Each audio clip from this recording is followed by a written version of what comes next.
So today's something a little bit different here on How to Be Miserable. I'm joined here by Dr. Dan Bilsker, a psychologist, somewhat like myself, although a distinct and independent person. And we're here to talk I'd about, like to think so. yes, we're here to talk about the Antidepressant Skills Workbook. Dan, what is this?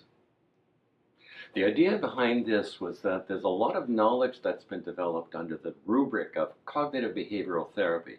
A really effective form of treatment, lots of research behind it, really effective. It's what both Randy and I do in our clinical practices as psychologists, and we said, shouldn't these ideas be available to the entire population in a clear and free and easily accessible fashion? These ideas are so good, this knowledge is so great, everybody should have it. You shouldn't have to be in a serious depression, a serious anxiety disorder, in order to get this kind of intervention, to learn about these cognitive behavioral change methods. It should be easy.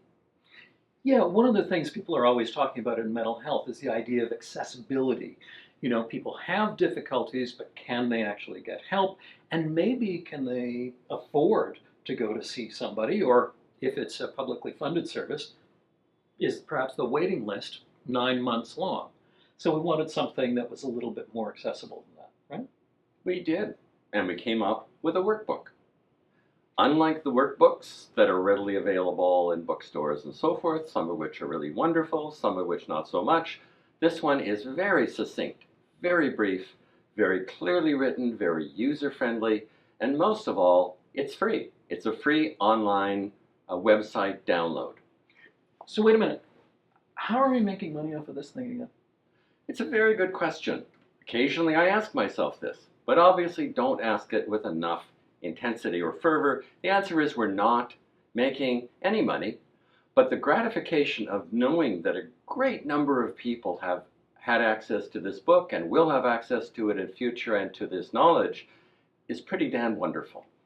It's been around a while, right? We've had this out since 2009.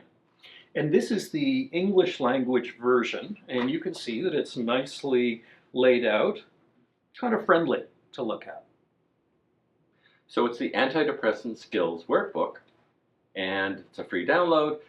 We've been tracking the downloads of this workbook, which is available, obviously in English, it's available in French, it's available as well in Punjabi, in Vietnamese, in Farsi.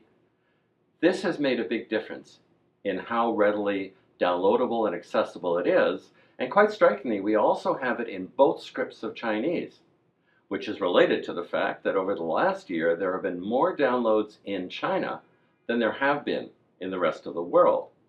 Really striking that when a tool like this catches on and people realize how relevant and how effective it is, the download, the pattern of uptake by the population starts to look pretty exponential in terms of the increase. It goes from a few thousand up to what is now a total of 1 million downloads.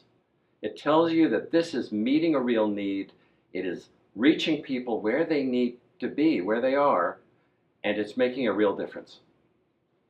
So let's take a quick look at some of the contents of this thing.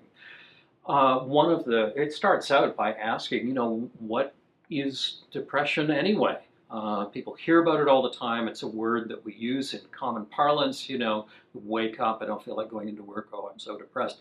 This is a different thing. So when we're talking about it clinically, what do we mean by it? And what causes it? And then what can you do about it? And here there are a number of different strategies covered. Dan, would you like to mention these? So what we're talking about here are the skills that can be taught that the research evidence strongly supports as effective, namely what's called behavioral activation. What we refer to here is reactivating your life, in which you expand the range of your activities to include connections with other people, recreational activity, fitness activity, and you go about that not through a New Year's resolution, which don't tend to work out very well, but instead through a systematic, starting with small goals, working yourself up, giving yourself lots of acknowledgement and praise for what you do, making that change as easy as possible. It's what we do in our clinical practices, and this spells it out in a step-by-step manner.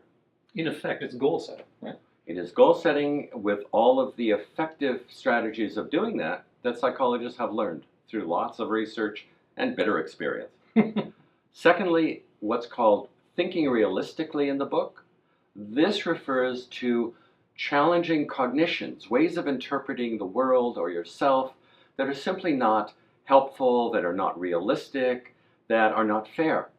And when you identify and challenge those, you start to be able to replace those ways of interpreting your world with ways of thinking that are fair, that are realistic, and that are helpful to you.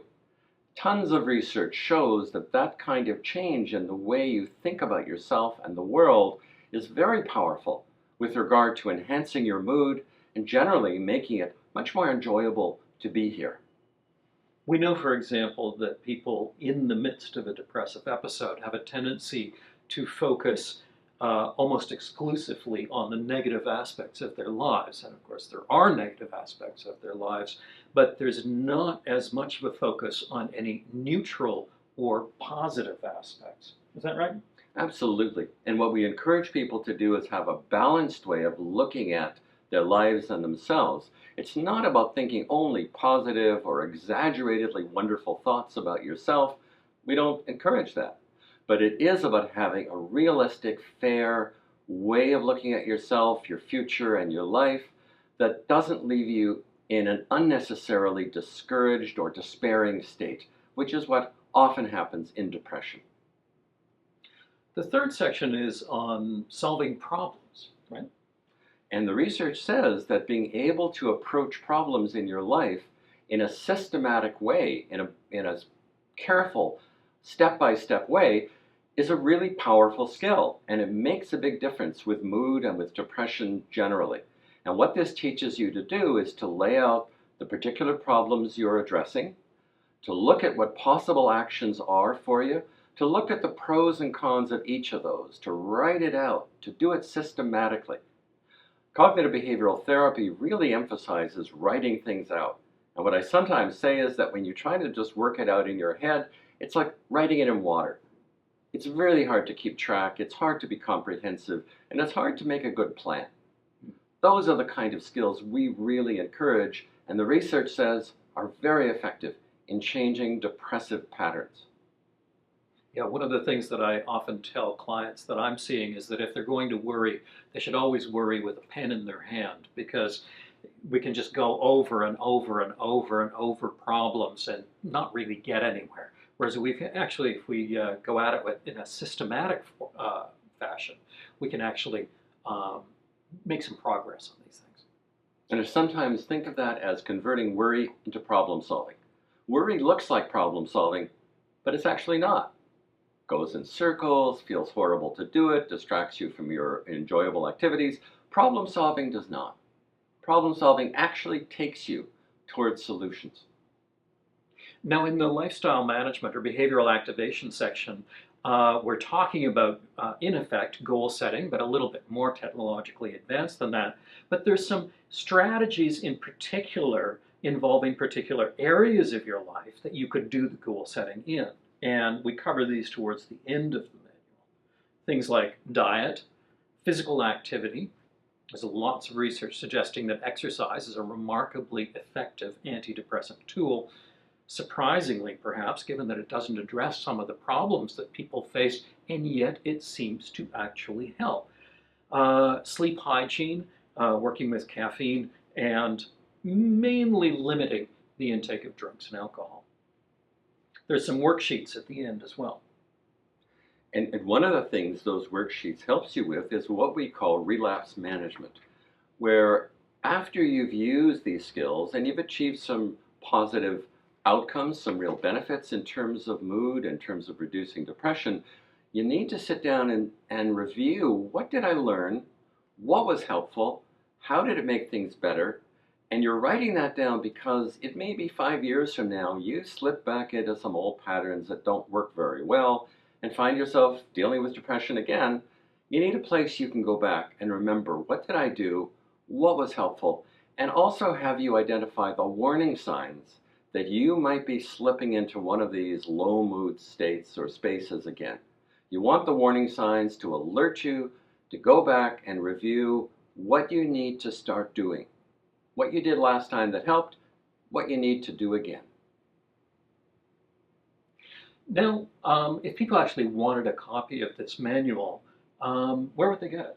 The easiest way is simply to search the term Antidepressant Skills Workbook.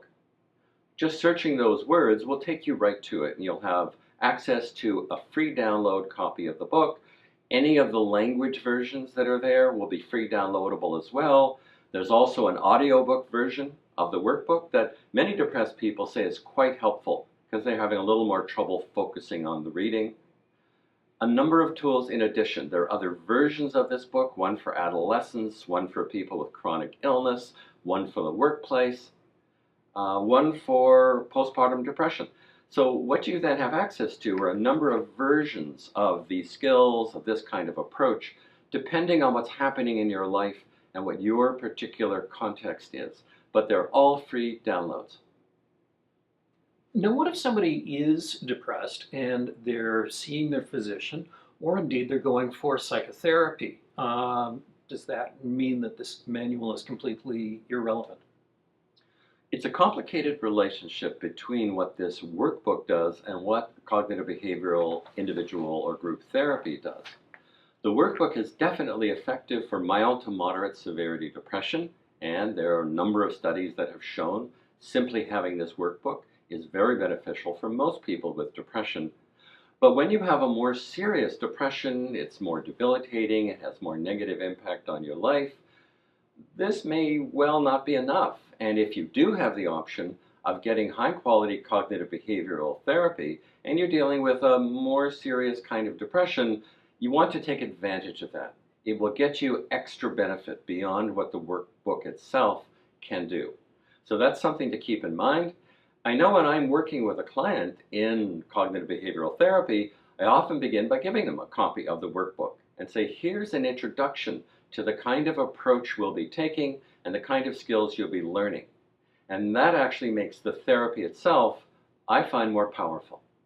So this isn't really a substitute for professional care within a healthcare system.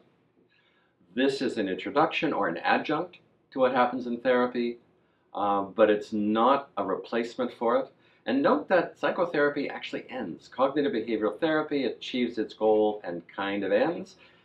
But if you have that workbook, it helps to keep you practicing and remembering and reviewing the critical lessons of CBT. Right. Now, this manual has been around for quite some time, and you and I just thought of, well, maybe we should do a post on this fairly recently. And do you remember what sparked us to do that? It was reading about a study. I learned almost inadvertently that there had been a review of the different self-care tools for depression available on the web or in other forms, and that this review had been done by a research group at McGill University whose area of focus was patient education tools. So they realized there were these antidepressant tools being produced by various groups across North America. Yeah, there's a lot of them, man. They chose 27 of these tools to look at carefully, and they looked at them using a number of instruments that evaluate how high quality, how effective a particular educational tool is. So they subjected all of these 27 online antidepressant kind of tools to this careful scrutiny and rating by a team of raters, and much to my pleasure and unexpectedly, it turned out that this antidepressant skills workbook was number one, that it beat out the others on these measures of quality. It certainly fit what I thought was true, but I have to admit, not fully objective on this one. That was very pleasing to me and reassuring that we were actually promoting and disseminating something of high quality. Yeah, it's very easy to think that your own stuff is the greatest, right? But to have these people that we've never met and don't know, at least I've never met them, go over this thing and research it and have it rise to the top. That's quite a surprise.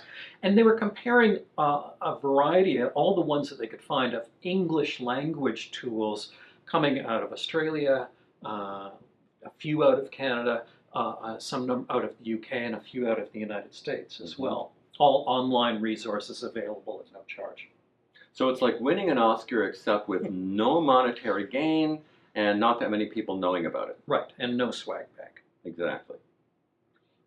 Now, one thing about this is like, where did it come from? And the secret is that years ago, Dan and I were employed on a program of the British Columbia government to revamp or improve the availability of depression treatment services in British Columbia, our own province.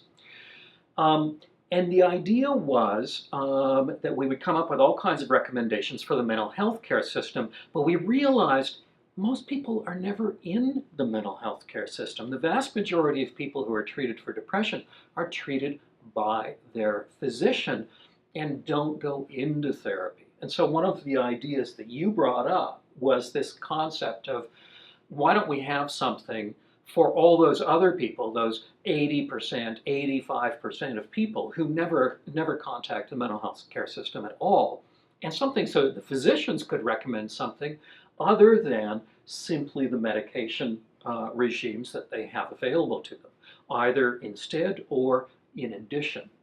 And so you were suggesting that, and I thought that was a great idea. Let's put it in the manual.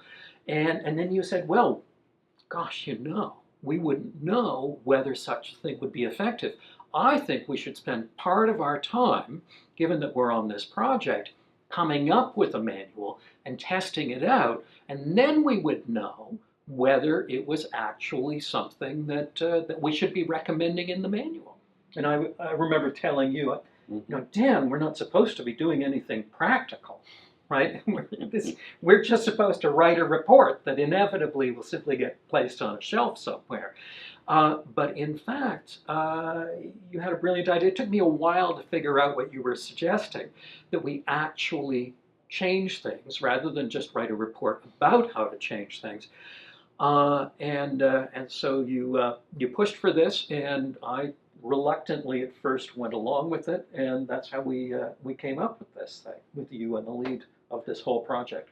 It's always a riskier thing to say, we're actually going to change the way things are done. We're going to create something that will actually, in fact, in reality, be a tool that can change the way practice is carried out, rather than a report about what should be happening. So we took that risk, and overall, looking back, I would have to say it really worked out. We actually did a study where we measured how useful family physicians found this to be and whether they were willing to pick it up and use it and disseminate it and recommend it. And we published that research, and it turns out family physicians really liked this tool. They found it helpful. Their patients said, this was very useful to me. And a lot of those downloads are on the recommendation of a family physician.